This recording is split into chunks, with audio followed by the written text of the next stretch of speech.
আজকে আমরা কথা বলবো প্রেজেন্ট ইনডিফিনাইট টেন্স নিয়ে। ছোটোবেলা থেকেই আমাদের মধ্যে টেন্স সম্পর্কে একটা ভয় কাজ করে, কারণ আমাদেরকে টেন্সটা অনেক কঠিনভাবে শেখানো হয়। কিন্তু আজকে আমরা ঠিক যেটুকু কাজে লাগবে সেইটুকুকেই সহজভাবে শেখার চেষ্টা করব। দেখো, টেন্স কথার অর্থ হচ্ছে সময়।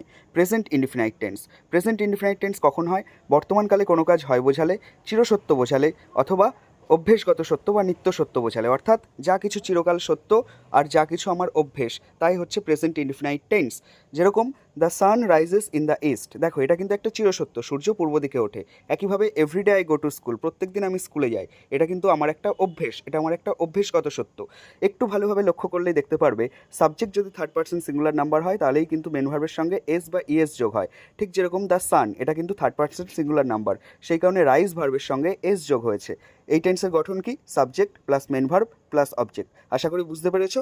এবার আমাকে এই গঠন দিয়ে একটা বাক্য তৈরি করে কমেন্টে দেখাও। Thank you, keep watching.